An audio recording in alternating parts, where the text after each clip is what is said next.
আওয়ামী লীগের সময় বিএনপির হয়ে যে কয়জন মানুষ কণ্ঠস্বর উচ্চ করেছিলেন কিংবা দীপ্ত কণ্ঠে কথা বলার চেষ্টা করেছিলেন, একেবারে মুষ্টিমেয় হাতে গোনা বাংলাদেশের যে ২-৪ জন মানুষ, তার মধ্যে অন্যতম রুমিন ফারহানা। টেলিভিশন, অনলাইন, অফলাইন সব জায়গাতেই সরব ছিলেন তিনি। সেই রুমিন ফারহানাকে বিএনপি যখন এবার নির্বাচনে মনোনয়ন দেয়নি কিংবা জোটের কারণে দিতে পারেনি এবং সেই প্রেক্ষাপটে বেগম খালেদা জিয়ার মৃত্যুর দিনে রুমিন ফারহানাকে বহিষ্কার করার ঘটনা ঘটিয়েছে, তখন আমরা দেখছি রুমিন ফারহানা স্বতন্ত্র নির্বাচন করছেন এবং স্বতন্ত্র নির্বাচন করার মাধ্যমে একটা বার্তাও দিয়ে দিয়েছেন। মোটামুটি এই বার্তাটা এখন নিশ্চিত বার্তা যে ওই আসনে রুমিন ফারহানাই বিজয়ী হবেন।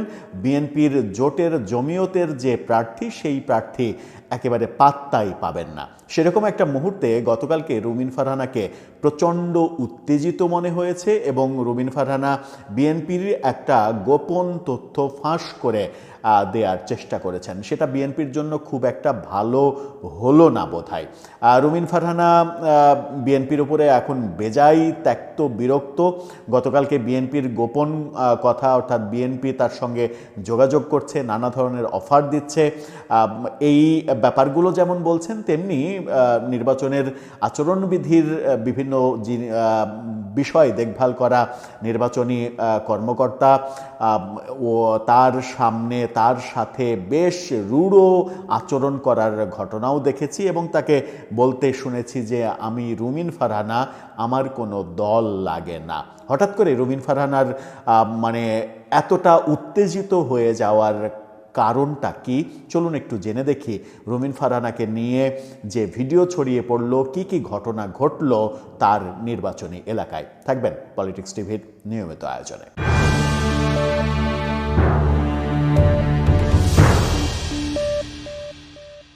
দর্শক, বলছিলাম বিএনপির সাবেক নেত্রী রুমিন ফারহানার কথা। এখন সাবেকই বলতে হবে, কারণ বিএনপি তাকে বহিষ্কার করেছে এবং রুমিন ফারহানাকে বেগম খালেদা জিয়া মৃত্যুর দিনে বহিষ্কার করা হয়েছে, এটা নিয়ে তিনি খুব আক্ষেপ প্রকাশ করেছেন।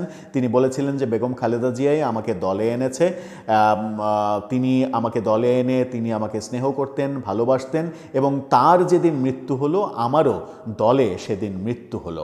ব্যাপারটা কাকতালীয়, কিন্তু ব্যাপারটা খুবই ইম্পর্টেন্ট। এভাবেই তার বক্তব্য, মতামত ব্যক্ত করেছিলেন গণমাধ্যমে। সেই রুমিন ফারহানা এবার বিএনপির গোমর ফাঁস করে দিচ্ছেন। তিনি অভিযোগ করছেন, যুগান্তরের শিরোনামটা দেখে নিন। সেখানে বলা হচ্ছে, দল থেকে ফোন করে বলে মন্ত্রিত্ব দেব, আসন ছেড়ে দিন। এই কথা যখন যুগান্তর বলছে, তখন আমরা দেখছি সময় টেলিভিশন ভিন্নভাবে ব্যাপারটাকে উপস্থাপন করছে। সময় টেলিভিশনের ফটোকার্ডটা দেখলে বুঝতে পারবেন। সেখানে বলা হচ্ছে বহিষ্কার করে এখন বলে মন্ত্রিত্ব দেব, আসনটা ছেড়ে দিন। তার মানে হচ্ছে যে গতকালকে রুমিন ফারহানা অনেক বেশি ক্ষেপে গিয়েছিলেন। তিনি তার নির্বাচনী এলাকায় নির্বাচনী প্রচার কাজ চলাকালীন এই মন্তব্যগুলো করেছেন এবং বিএনপি থেকে তাকে মন্ত্রিত্ব দেওয়ার অফার করা হয়েছে, এই ব্যাপারটা বলেছেন। এটা বিএনপির জন্য খুবই বিব্রতকর একটা ব্যাপার, কিন্তু এই ব্যাপারটা মিথ্যা হওয়ার কথা নয়। কারণ রুমিন ফারহানা যে আসনে, ব্রাহ্মণবাড়িয়া ২ আসনে নির্বাচন করছেন, ওখানে জমিয়তের দ্বিতীয় নেতাকে যে মনোনয়ন দেওয়া হয়েছে জমিয়তে ইসলামের, তার রুমিন ফারহানার সঙ্গে জিতে আসা কোনোভাবেই সম্ভব নয়। ওখানকার মানুষদের বিভিন্ন ধরনের বিভিন্ন খবর যেগুলো গণমাধ্যমে আসে এবং বিভিন্নভাবে যেগুলো জানা যায়, তাতে নিশ্চিত যে রুমিন ফারহানা স্বতন্ত্র এমপি হয়ে চলে আসবেন। সেই ক্ষেত্রে এমপি হওয়ার পরে তার বহিষ্কার আদেশ প্রত্যাহার করা হবে কিনা সেটা একটা বড় বিষয়। বিদ্রোহী হিসেবে এমপি হয়ে আসলে তার যে মন্ত্রিত্ব পাওয়া হবে না, এটা নিশ্চিত। তবে এখন তিনি বলছেন তাকে মন্ত্রিত্বর অফার দেওয়া হচ্ছে এবং সেই আসনটা ছেড়ে দেওয়ার, অর্থাৎ মনোনয়নপত্র উইথড্র করার কথা বলছে। কিন্তু তিনি বলছেন যে আমার জীবন থাকতে আমি ব্রাহ্মণবাড়িয়ার মানুষকে ছেড়ে যাব না। তিনি গতকালকে আরেকটা খবর দেখে নিন, সেটা হচ্ছে যুগান্তরই আরেকটা শিরোনাম করেছে, তিনি নির্বাচনের দায়িত্ব, আইন শৃঙ্খলার দায়িত্ব পালন করা একজন প্রশাসনের কর্মকর্তার সঙ্গে বেশ আঙুল তুলে তুলে কথা বলেছেন। যুগান্তর বলছে, আমি রুমিন ফারহানা, কোনো দল লাগে না। এই কথা যখন বলছেন তখন সেই ছড়িয়ে পড়া ভিডিওতে কি ছিল, চলুন একটু ভিডিওটা আমরা দেখে আসি। This is the last time I warn you. I will not listen to this. আচরণবিধি লঙ্ঘন করলে সব জায়গায় হচ্ছে, সব জায়গায় হচ্ছে, সব জায়গায় হচ্ছে। আপনি পারলে থামাই দেন। আজকে আমি ভদ্রতা করে থামাইছি, নেক্সট টাইম কিন্তু আপনাদেরকে বুড়া আঙ্গুল দেখায় আপনারা কিছু করতে পারেন না। এইরকম দেখায় আপনাদের। খোঁজ নেন, প্রশাসনে বসে আছেন, খোঁজ নেন। আমার এই যে কথাগুলো, মানে আমি যদি আরো স্পষ্ট করে বলি তাহলে মানে মত বিনিময় সভায় নির্বাহী ম্যাজিস্ট্রেটের উপস্থিতি দেখে তিনি ক্ষুব্ধ প্রতিক্রিয়া ব্যক্ত করেন। তিনি একটা মত বিনিময় করছিলেন, অর্থাৎ মত বিনিময় সভা, সেটা নির্বাচনী আচরণবিধি ভঙ্গের কথা বলা হচ্ছে, নির্বাহী ম্যাজিস্ট্রেট সেটা বলছেন। কিন্তু আমরা রুমিন ফারহানের ব্যাপারে এতটা সোচ্চার যখন আমরা দেখছি, তখন আমরা দেখছি যে গণমাধ্যমে প্রতিদিন বেশ কয়েকটা করে ভিডিও, মানে গণমাধ্যমে তো অবশ্যই, সামাজিক যোগাযোগ মাধ্যমে অহরহর ভিডিও ছড়িয়ে পড়েছে এনসিপি নেতা নাসিরউদ্দিন পাটোয়ারির ঢাকা ৮ আসনে নির্বাচনের ক্যাম্পেইন করার। তিনি দেদারসে নির্বাচনের ক্যাম্পেইন করছেন, তার এবং তার জোটের হয়ে ভোট চাচ্ছেন, অথচ নির্বাচনের ক্যাম্পেইন শুরু হয়নি। সেই ক্ষেত্রে নির্বাচন কমিশন একই দেশে বিভিন্ন দলের জন্য কিংবা রাজনৈতিক দলের জন্য এক আচরণ, স্বতন্ত্র প্রার্থীর জন্য আর এক আচরণ, এই নীতিতে বিশ্বাসী হয়েছে কিনা এবং তার কারণে রুমিন ফারহানা বেশি খেপে গেলেন কিনা, সেটা একটা গুরুত্বপূর্ণ বিষয়। তিনি বলেছেন, আমি রুমিন ফারহানা, আমার কোনো দল লাগে না। ঘটনার ভিডিওটা তো দেখলেনই। সরাইল উপজেলার নোয়াগাঁও ইউনিয়নের ইসলামাবাদ এলাকায় শনিবার বিকেলে এই ঘটনা ঘটে। নোয়াগাঁও ইসলামাবাদের বাসিন্দারা রুমিন ফারহানার সঙ্গে মত বিনিময় সভার আয়োজন করে। আয়োজনে কোনো ব্যানার, ফেস্টুন বা মাইক ব্যবহার করা হয়নি বলে স্থানীয়রা দাবি করে। অর্থাৎ কোনো ব্যানার ছিল না, কোনো ফেস্টুন ছিল না, কোনো স্লোগান ছিল না, কোনো মাইক ছিল না, কিছুই ছিল না। রুমিন ফারহানা সভাস্থলে পৌঁছালে সেখানে নির্বাহী ম্যাজিস্ট্রেট শাহরিয়া হাসান খান উপস্থিত হন এবং তাকে মঞ্চ থেকে নেমে যেতে বলেন। তবে রুমিন ফারহানা বক্তব্য শেষ করে মঞ্চ ত্যাগ করেন। এ সময় তিনি ম্যাজিস্ট্রেটকে দেখে উত্তেজিত হয়ে পড়েন। ঘটনার সময় ধারণ করা ভিডিও ফুটেজে যেটা দেখলেন আপনারা, তিনি বলেন, excuse me sir, this is the last time I warn you, I will not listen to that. এ সময় নির্বাহী ম্যাজিস্ট্রেটকে বলতে শোনা যায়, আচরণবিধি লঙ্ঘন হলে ব্যবস্থা নিতে হয়। জবাবে রুমিন ফারহানা বলেন, সব জায়গায় হচ্ছে। পাশ থেকে একজন ব্যক্তি বলেন, আপনাদেরকে বৃদ্ধাঙ্গুলি দেখায় তখন কিছু বলেন না। এরপর রুমিন ফারহানা আঙুল উঁচিয়ে বলেন, এরকম যে দেখায় আপনাদেরকে তখন কিছু হয় না। ব্যাপারগুলো জমে উঠেছিল, গতকালকের নাটকগুলো জমে উঠেছিল। প্রশাসনে বসে আছেন, খোঁজ নেন। তিনি উপস্থিত সবাইকে চুপ থাকতে বলে আবারও বলেন, আজকে শুনছি আঙুল তুলে বলে গোলাম, ভবিষ্যতে আর শুনবো না।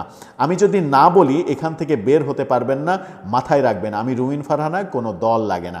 একটু বেশিই বাড়াবাড়ি করেছেন। তিনি বলছেন, আমি যদি না বলি কিংবা আমি যদি হুকুম দিই তাহলে আপনি এখান থেকে যেতে পারবেন না, বের হতে পারবেন না। এটা একেবারে স্পষ্ট হুমকি। কিন্তু রুমিন ফারহানার বিরুদ্ধে কোনো ব্যবস্থা নেওয়া হয়নি। আমরা দেখছি যে গণমাধ্যম বলছে, যুগান্তর নিশ্চিত করছে যে আচরণবিধি লঙ্ঘনের জন্য রুমিন ফারহানার একজন সমর্থক জুয়েলকে 40,000 টাকা জরিমানা করেছেন। বড় টাকা, বেশ টাকা, 40,000 টাকা অনেক টাকা। 40,000 টাকা জরিমানা করেছেন, কিন্তু রুমিন ফারহানার বিরুদ্ধে কোনো অ্যাকশান নেওয়ার খবর আমরা এখন পর্যন্ত পাচ্ছি না। কিন্তু প্রশ্ন শেষ কথা দিয়ে শেষ করি, সেটা হচ্ছে রুমিন ফারহানা বিএনপির মন্ত্রিত্বের অফারের কথা যেমন বলছেন, নির্বাহী ম্যাজিস্ট্রেটের সঙ্গে এই যে আচরণটা করেছেন সেই আচরণ কোনোভাবেই করা তার ঠিক হয়নি। একটু বেশি উত্তেজিত হয়েছেন। আমার মনে হয় যে ভিডিও বার্তায় কিংবা মিডিয়াতে কথা বলেই তার এই আচরণের জন্য তার দুঃখ প্রকাশ করা উচিত, কারণ তার একটা পজিটিভ ভাবমূর্তি তৈরি হয়েছিল, সেটা নেগেটিভ পর্যায়ে চলে যাবে।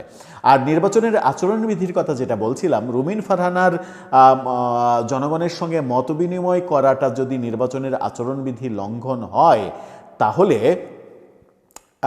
এনসিপি নেতারা সারা দেশে যেগুলো করছেন, বিশেষ করে নাসিরুদ্দিন পাটোয়ারি এবং সার্জিস আলম, হাসনাত আবদুল্লাহ, তারা যে নির্বাচনের ক্যাম্পেইনগুলো চালাচ্ছেন, নির্বাচন ক্যাম্পেইন আনুষ্ঠানিকভাবে 22 তারিখ থেকে শুরু হওয়ার কথা, এই শুরু হওয়ার আগেই তারা যে ক্যাম্পেইন করছেন, ভোট চাচ্ছেন এবং ওপেনলি সেগুলো ভিডিও করে আবার সামাজিক যোগাযোগ মাধ্যমে ছেড়ে দিচ্ছেন, সেগুলোতে নির্বাচন কমিশন কেন চোখ দিচ্ছে না? এবং সবথেকে বড় কথা হচ্ছে যে এই ঘটনাগুলো যখন হচ্ছে তখন অন্যান্য রাজনৈতিক দল থেকেও কোনো কথা বলা হচ্ছে না। কেন যেন মনে হচ্ছে যে সয়ে যাওয়ার রাজনীতি করছে সবাই, এবং বিএনপিকেও দেখছি মানে সব সয়ে যাওয়ার দলে পরিণত হয়েছে।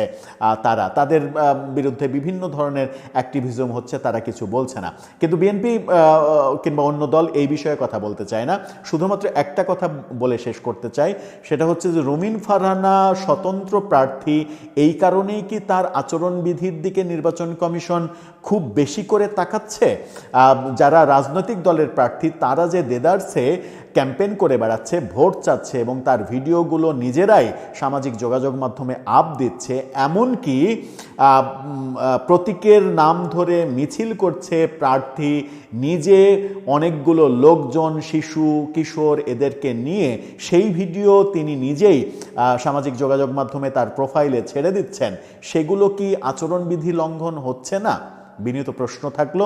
এবং এক দেশে যদি দুই আইন হয়, রাজনৈতিক দলের নেতাদের বেলায় এক আইন আর অসহায় স্বতন্ত্র প্রার্থীদের বেলায় আর এক আইন, তাহলে এই নির্বাচন কখনোই মানে লেভেল প্লেইং ফিল্ড আছে বলে গ্রহণযোগ্যতা পাবে না, এবং এই নির্বাচনের নিরপেক্ষতা নিয়ে প্রশ্ন উঠবেই। দর্শক, আপনার মতামত জানিয়ে লিখতে পারেন আমাদের কমেন্ট বক্সে।